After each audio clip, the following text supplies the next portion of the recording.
Hello and welcome to Quilt Addicts Anonymous. I'm Stephanie Soebbing. Today we're going to do a replay of our KonMari Your Stash supercut.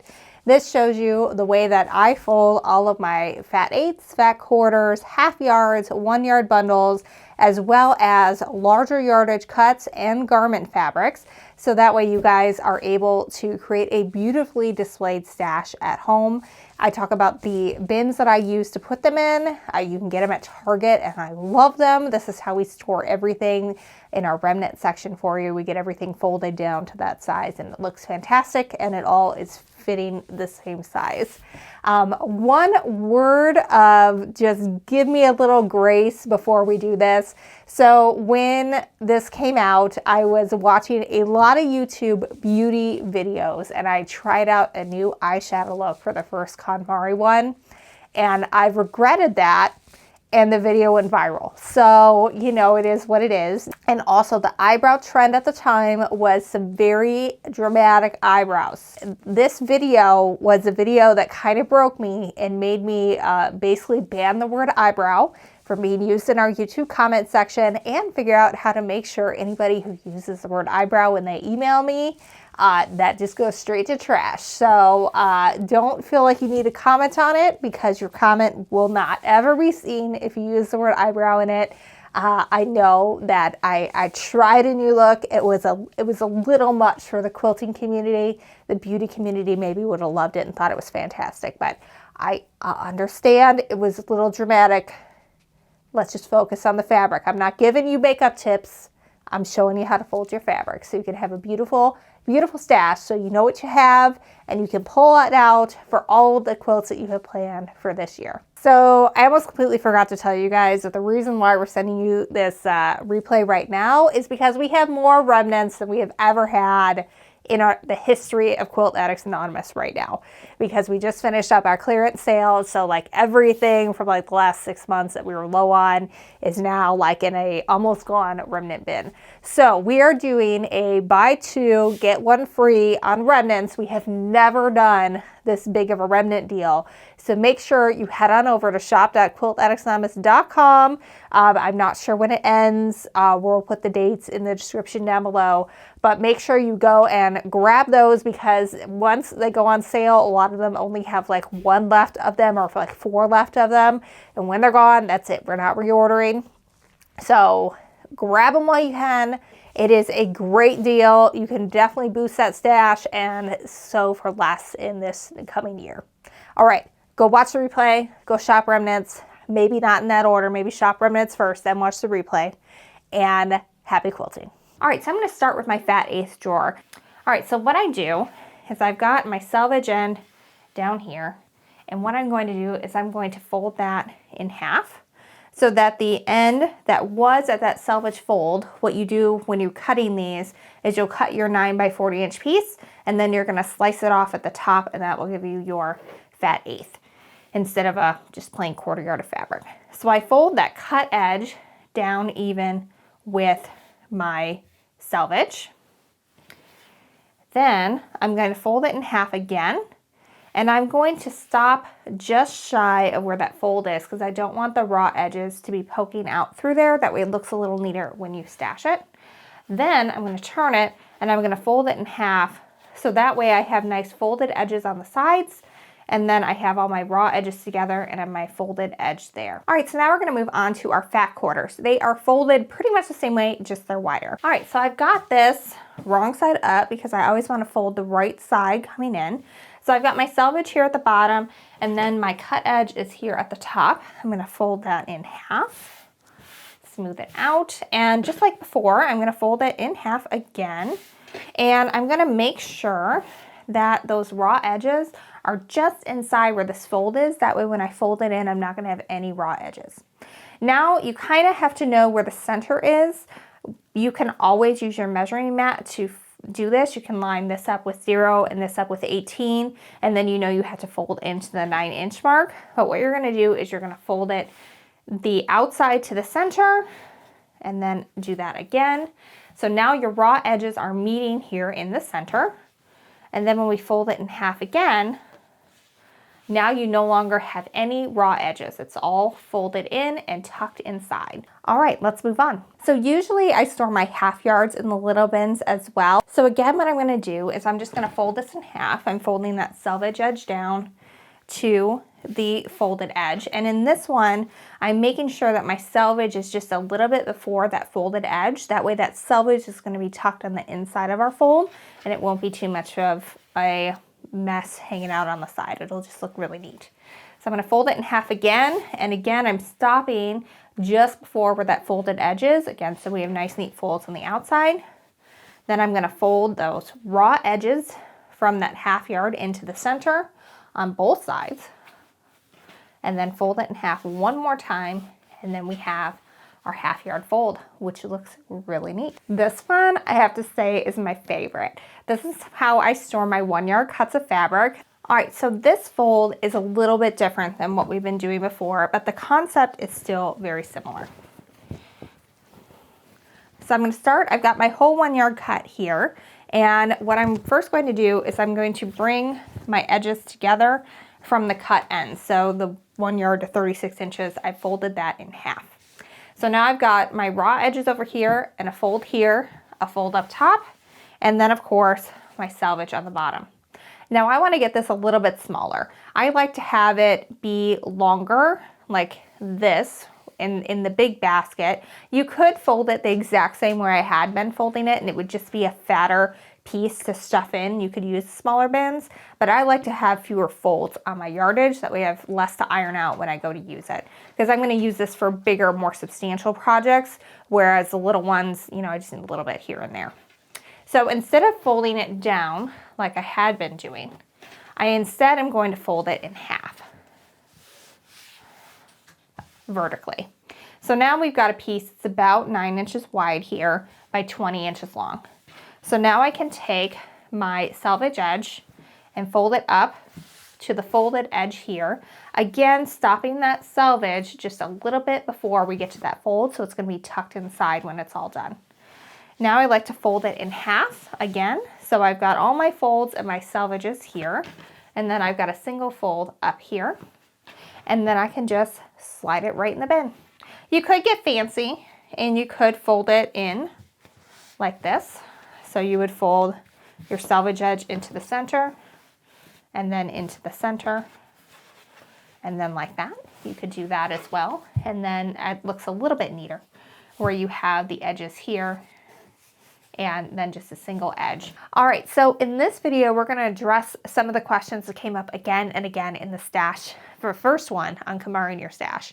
So one of the first ones was, what do I do when I buy a fat quarter bundle and they're all together? And the answer is, I leave it alone and I don't touch it. I should probably also tell you, I do have one exception to my rule for just keeping these all together.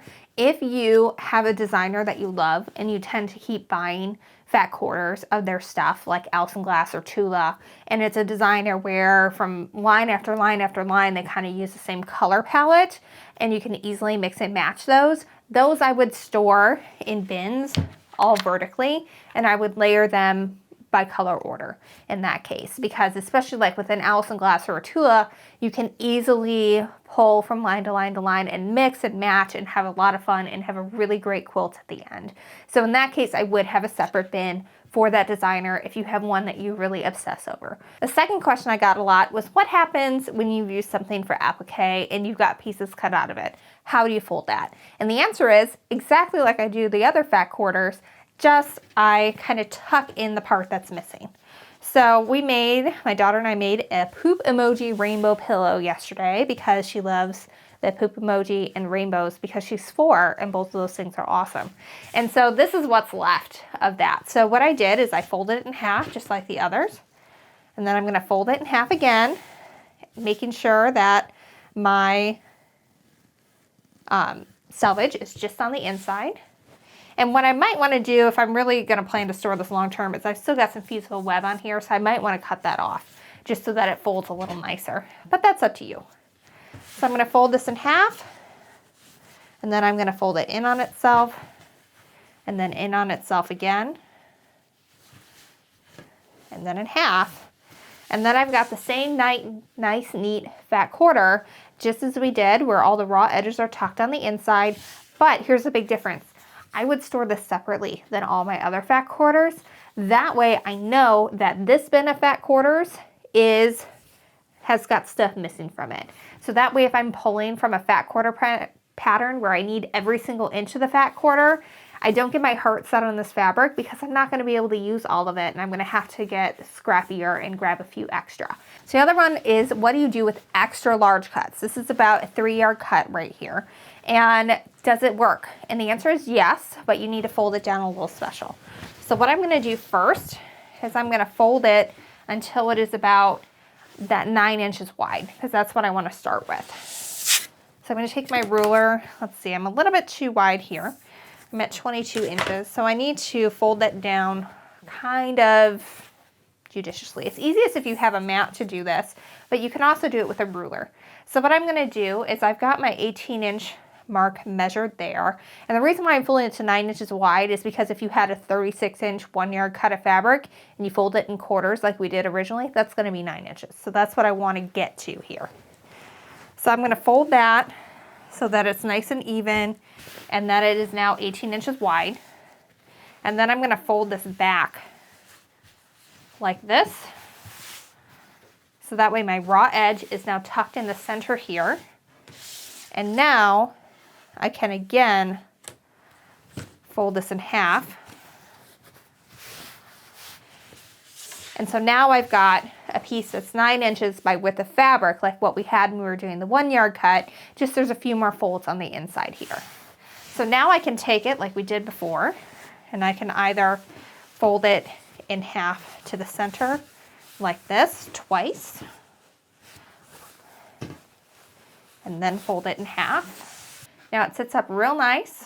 You would want to put it in a basket. It's wanting to have a little bit of spread, but you could still have larger cuts here. Again, this one's about 3 yards and it is not overwhelming at all.